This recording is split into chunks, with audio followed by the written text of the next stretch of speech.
What is going on, YouTube? This is Jim. It's time to dust off that Dinklebot and talk to you guys today about Destiny Rise of Iron.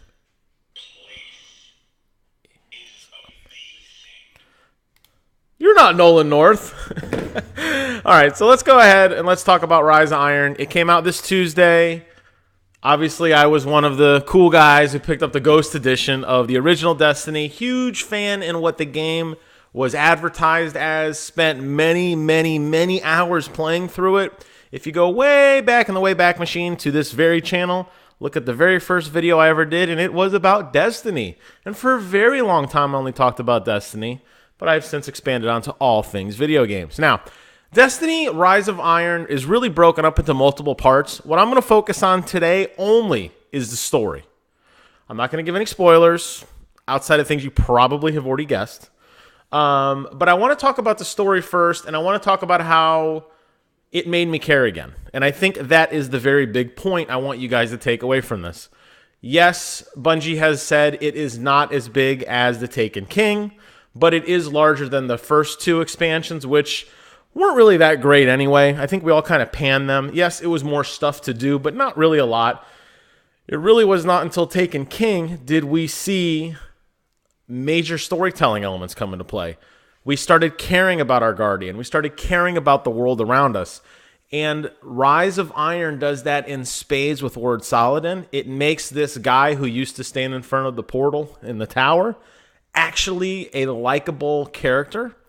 You watch him kind of start off, in control. He kind of fades out. He doesn't know what he's doing. And at the end, you guys ally, of course, to, if this is a spoiler, I'll go ahead and say it now, defeat the big baddie. I mean, obviously, you're not going to die, of all things, to this chump, right? To this evil that is out in the world. Lord Saladin is going to make sure of that, damn it. It's really a lot of fun. And like I said, the fact that the story progresses through each mission, it tells a logical thing. You meet other characters who are tied in with Lord Saladin. It really all starts off with this amazing cutscene cinematic, and it shows this battle that happened in the past. And we come to find that the Guardians in this game, in this case Lord Saladin and the remaining Iron Wolves, were given the gift that you were given from the Traveler. And they said that even though they are immortal, they are not unbreakable. They can be defeated. And this evil, which they locked away at great expense, makes its way back into the world, and it's up to us to stop it. Now, unfortunately, and this is something that I feel Destiny 2 or the next Destiny, whatever the hell they're going to call the next one, I only assume it's going to be Destiny 2, the next iteration of Destiny. I'm not talking DLC, I'm talking a brand new game from the ground up. This is something I hope that they continue with the storytelling and this element of actually caring about the story. The problem is Lord Saladin's story arc, which spans only 5 main missions. Again, I'm only talking about the main story here. I'm not talking about all the extra stuff you can do. I'll cover that later. If you think you're spending $30 for 5 story missions, you're gravely mistaken. I want to clear that up right now. This is just one part of it. There are 5 story missions, and there is a lot of rehashing, again, in the same places you've been before. Start the level in the middle, work to the end, work to the beginning, whatever. It's places you've seen, and then always at the very last second, there's like a secret hidden door or a secret portal or something that takes you to a brand new element. And I haven't played Destiny in a very long time, but I was very quickly reminded of oh, here we go. I already felt like I was being dragged down in the world. Oh, not again, please. I don't want to go here again for the 47,000th time, but you're going to do it. You're going to see those same places again. And yes, they've done a little bit to the world because this evil that has come and risen up has kind of altered the landscape slightly. And I'm kind of being vague on purpose. I want you guys to experience it for yourselves. But this evil that has risen up in the world has kind of done something. So it's familiar but different, but still ultimately the same thing. And it's only until the very end, the very last mission number 5, do you go off in an entirely new place that you have never, ever been before. And that is actually a lot of fun. That is by far the definitive moment in this expansion. That's when the story all comes together. There's a really, really cool battle, a really, really cool mechanic we have not yet seen in the game. and you feel like a badass. And that's what I want. I want to feel like a badass. I want to be the Guardian. I want to be an Iron Wolf, and I want to be like the man, right? And this game does that, and I love that. But the one criticism I could give it is it's too short. We see in this course of less than 2 hours, Lord Saladin, basically taking care of business. It's over. It's done. We've done what we need to do. We're going to pat him on the head. We're going to go off to greater adventures. He's done. We've done. Yes, and they'll say, that is kind of how they lead into other stuff where they'll say, oh, well, there's still lingering things out there to do. There's still lingering outposts. They'll drop the name of some guy who I'm sure is like the final raid boss in the new dungeon or whatever. But as far as Lord Saladin's concerned, he did what he needed to do. He can be at peace. His story arc is over. And I wish that they had given this story more substance and made it a little more impactful. I mean, and yes, I did say the 5th level, the final level, is a ton of fun. And it does put the cherry on the top of what, to me, is one of the best expansions in the game, story-wise. And that's not saying much because the first 2 weren't that great. You start off, he's like, you do these missions, and then by the end, it's like, okay, we did it, we're done. I mean, 2 hours later, hey, the world's in impending doom.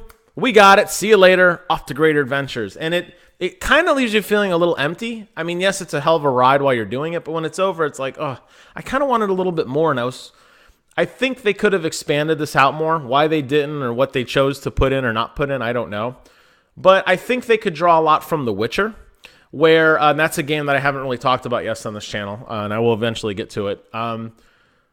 The Witcher always makes you do all the minutia in a level, and it sounds like it's tedious and humdrum, but it actually gives a lot of character. If they say, hey, go fight an enemy at night, it's not as simple as standing around until nighttime. It's baiting the enemy. It's getting traps together. It's setting. There's things that happen in motion, and while that's happening, your character is internalizing and talking to himself, or out loud, I guess, to the player in this case. Saying about why he's doing what he's doing, the experience that he's learned, things he's learned in the past that are going to help him do this mission. We don't get that. We're back to the silent protagonist in Destiny. So when you made your character's voice at the very beginning of Destiny, I don't even know if it's still there anymore. Your guy doesn't talk at all. He just stands there. Your guardian, or the ghost, not Dinklebot, unfortunately. It's now NolanBot. He does all the talking on your behalf. You just stand there like a big lug. At least my Titan did. He just stood there like, I kill stuff. And, he looks badass. I got the Iron Camelot helmet from 1,000 years ago when I used to play Iron Banner. So I'm ready to go. I look good. But nothing come from my character. And it's very like, hey, this thing needs to be done. You beam straight to the place, you do the thing, next, go do the next thing. And I feel like had they added more filler, not only to the level design, but to the progression that your character goes through, I think it would make Lord Saladin be even more of a likable character. And I think it would make your Guardian more connected to the story. I didn't really feel like I was the one that had to do this. Yes, I did do this. But not in the way like I felt like Geralt in The Witcher. He was the guy that had to get it done. Master Chief has to handle business in Halo. He's the only one that can do it.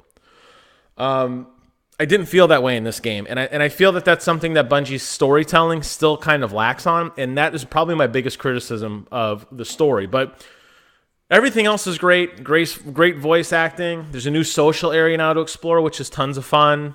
And you're going to feel like you're impacting the world in a sense that, like, the first level you do becomes the hub for future levels.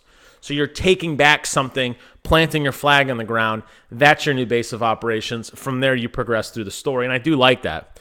And they add some new characters, and it's a colorful cast of people. I don't think anyone's going to top Cade 6 from the Taken King, but it is what it is, okay? So I highly enjoy it. If nothing else I can tell you guys, I can't say the $30 is worth the 2-hour experience because there's no way it is, but there's way more to it, and I'll get to that. I just wanted to focus on the main story, my thoughts of Bungie's storytelling as a whole, and explain to you guys that you will feel progression with certain characters, although Bungie, I still feel, drops the ball just a little bit. So I'm going to dive back into Rise of Iron. I'm going to play through some of the other things that are in the game. There's tons of new, just basically everything. There's new exotics, there's new collectibles, there's books to complete, The progression system is still light level based, but different. But I don't want to get ahead of myself right now. I just wanted to focus on the story. I'll do more videos later in the weeks to come as I kind of dive through this content together. I don't think it's fair to stamp a final seal of get it or don't get it based on maybe 2 hours of gameplay at this point. But I could see where it's going. I just need to dive into it a little bit more, and then I'll give you guys an honest reaction. So I'm going to have our good friend Dinklebot send us out. So I got to hit number 2. 1 is just the lights, by the way. If you just want lights, he won't talk. But if you hit 2, he's motion activated. Yes, I actually paid money for this. I actually paid money for this collector's edition. So, from me and Dinklebot, who only lives on in our hearts, I want to thank you guys so much for watching. Highly recommend you get out there and enjoy this story. And until next time, I will see you guys on the other side.